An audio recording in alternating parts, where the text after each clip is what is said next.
Why has Boston's South Station, one of the busiest transit hubs in New England, taken 30 years to upgrade?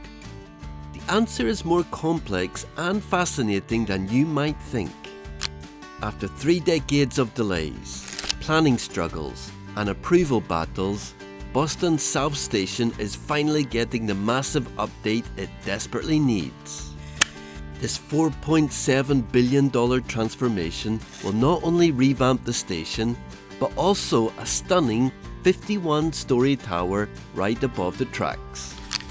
From solving overcrowding issues to introducing luxury condos, this project promises to reshape Boston's downtown for the future. Stick around as we dive into the history, challenges and groundbreaking plans that make this transformation one of the most ambitious in the city's history. Before we depart for the full tour of South Station's transformation, make sure to hop on board and subscribe to Design Zip for more updates on architectural mega projects. South Station opened in 1899. Back then, Boston had 4 different train stations on the south side, which is why it was confusing, messy and not efficient at all. So they decided to merge everything into one big station. That's how South Station was born. The station was designed by a Boston architecture firm and cost about $3.6 million to build, which was a lot in 1899. It had fancy stonework, tall arches, and a giant clock on top that people still recognize today. At one point, it was the busiest train station in the whole country. But by the 1960s, the station had lost its charm. Train travel had declined, people were driving more, and parts of the station were literally being demolished. The US Postal Service built a facility next door, and developers were eyeing the land for other uses. There were even plans to knock down the rest of the station and build something new entirely. Thankfully, that didn't happen. In the 1970s, South Station was added to the National Register of Historic Places, which helped save it. Then, in the 80s, the Massachusetts Bay Transportation Authority took control and started a full renovation. They modernized the platforms, added elevators, and improved access to the subway. It reopened in 1989, looking a lot better and working better too. After that, in 1995, they finally added a proper intercity bus terminal. Before that, buses were using a random location across the street. Even then, the new terminal was not fully connected to the train station. So, people had to walk outside to transfer between trains and buses, which was not the best design choice. The most interesting part about this station back then was its air rights. Basically, the city always planned to build something on top of the station, like an office tower, apartments, or anything, but it just never happened. Foundations were installed for future use, but nothing was built for decades. Until now. After all the talk and all the delays, the redevelopment is finally happening. And it's the biggest change this place has seen in over 30 years. So, how are they redeveloping this place? Right now, South Station has trains, subways and buses, but the setup is not smooth. The train terminal and bus terminal are in 2 separate buildings, which means people have to walk outside to switch from one to the other. This is not ideal when it's raining, snowing or freezing, which happens quite often. But the new design will change that completely. Everything is being brought together in one space, the South Station Transportation Centre. That's not all. They are also adding a massive 51-story tower right above the tracks. The plan is to divide the construction into 3 stages. Stage 1 started in early 2020. The first thing they had to do was create space to actually build everything. That meant closing parts of the station, setting up construction zones, and building a temporary outdoor concourse so passengers could still catch their trains without getting in the way. A key part of this phase was getting the tower work zone ready. This is the area where the new 51-storey building is being built, right over the train tracks. Then they entered Stage 2, which started in 2021 and ran through most of 2024. During this second stage, the construction crew started building upwards, which means they started working on the second tower, the newly expanded bus terminal, and a new parking garage.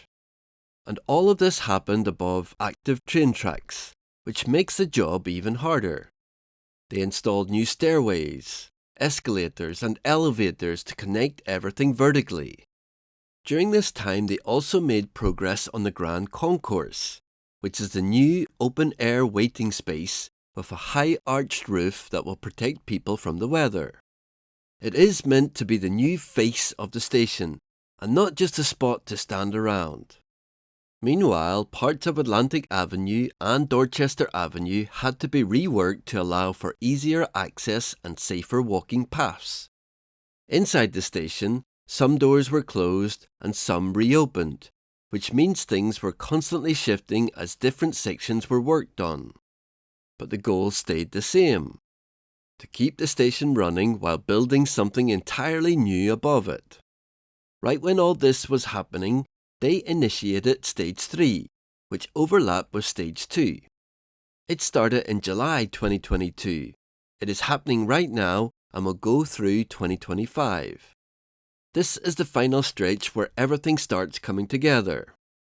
The South Station Tower is reaching its full height and the new bus terminal expansion is close to being complete.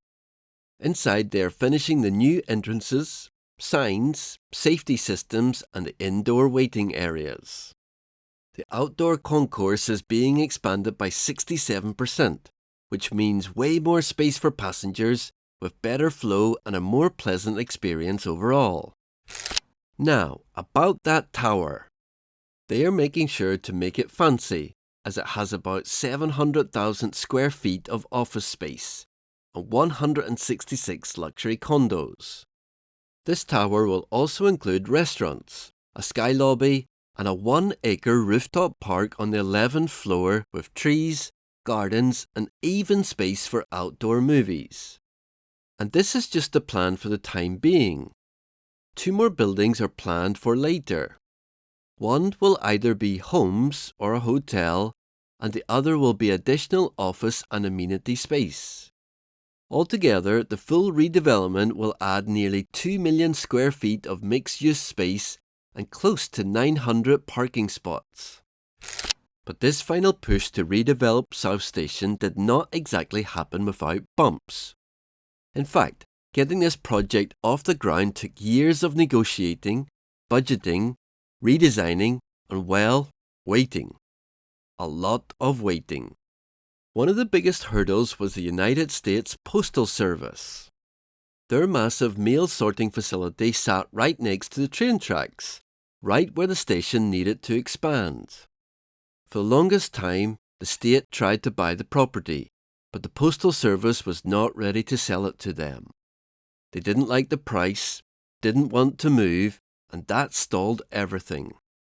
Until that land issue was handled, no extra tracks, no expansion, and no progress. Simple as that. And then there is the money side. This whole redevelopment is not cheap. The station expansion alone cost over $4.7 billion. That includes the new tracks, the bus terminal upgrade, accessibility improvements, and better infrastructure. But that's not even counting the tower. The total cost of the full mixed-use development is much higher, especially with a 51-storey skyscraper involved. On top of that, not everyone has been a fan of this project. Some transportation advocates argued that instead of expanding South Station, the state should have invested in the North-South Rail Link, which is a long-discussed underground tunnel that would connect South Station to North Station, making travel even smoother. They saw this expansion as a missed opportunity and called it expensive and short-sighted. Some even questioned whether we really need more office buildings and luxury condos, when the focus should be on better transit. But despite the criticism and the slow pace, the impact is hard to ignore. Once it's done, this project will increase rail capacity by 70% and bus terminal capacity by 50%. It will finally connect all the travel modes, including train, bus and subway, under one roof. And it will give downtown Boston a new landmark with homes, offices, public spaces and even a sky park. Yes, it took decades to get there. Yes, it was expensive, complicated and sometimes frustrating, but this is the final try and this time it's actually happening. In my opinion, it's exciting to see such a bold move to update a historical space, but it does raise questions about the balance between urban development and transportation needs. What do you think? Do you agree with this redevelopment, or would you have preferred a different approach?